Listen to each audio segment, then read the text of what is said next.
In this video, I am going to show you how to insert a citation in Word.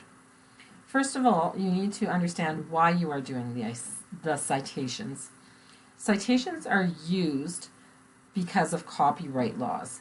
By copyright law, it states that whenever you use somebody else's information, you have to recognize that it's someone else's information within your documents. So we do this in a report using in-text citations. I've given you links in your PowerPoint on how to do an in-text citation. Also, your library sessions would have gone through when you should be doing citations and why you should be doing them. So in this instance, I already have 2 citations in here. I'm going to show you how to create just one citation at this point in time. So we're going to actually click here.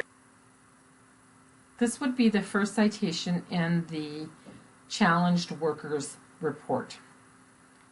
So to insert the citation, you go to your References tab, click Insert Citation.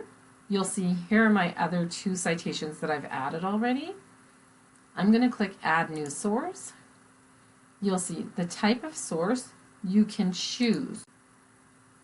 I've told you what the source is because you did not do the research on this, so you would have no idea where the data came from. You will need to scroll through and find the appropriate type of source. In this case, it was a book. The author's name is Ronald S. Reardon. You type it exactly the way you see it on your assignment sheet. If you have more than one author, to ensure that they appear correctly in your citation, you need to click the Edit button, add the first one, then click Add, add the next one, and so on.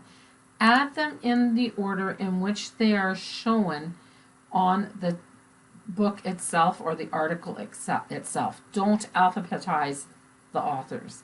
They go in the order in which they're shown on the source. So this will be Ronald S. Reardon. The title of the book is Meeting Future Challenges.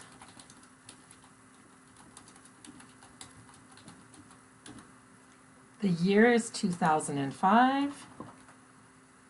The city is San Francisco.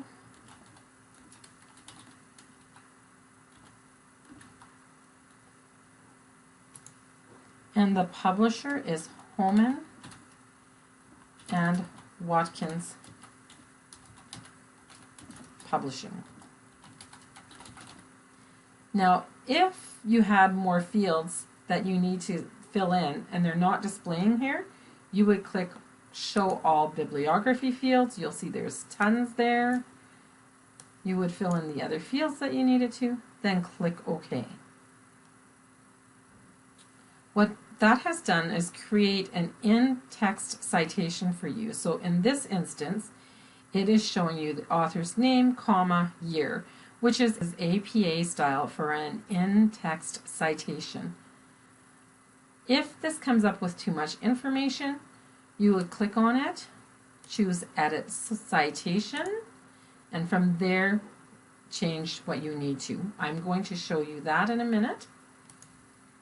Also, if you put the year in incorrectly and it should have been 2010, you can go edit your source. Or if you made the spelling error with the author's name, you would click, choose Edit Source. You're back in to your actual window that you started entering your data in. If you really mess this up, you can go up to your Manage Sources. So on the References tab, you have a Manage Sources button. And in here, you can go through each of these options in your current list, and you can choose Edit, you can delete them, and you can copy them. So because I'm currently on one, it wouldn't let me delete.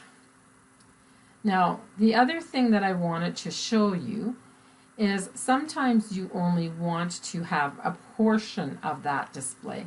So when you do your footnote, you notice we only want the 2005 to display because we want to tell the audience that these authors, their textbook was from 2005 because we're already referencing them, so we wouldn't put their name again in the citation, but we would put the year.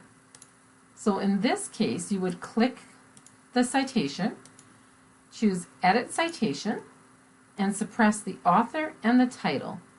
If there were page numbers that you wanted to list as well, you would put your page numbers here. So if this was, say, page 78 to 88, I would do 78-88 and click OK.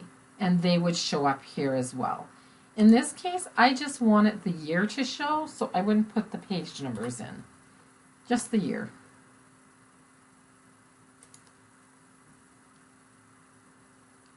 So these are stored in your managed sources, and you will then use them to create your reference list at the end of the document.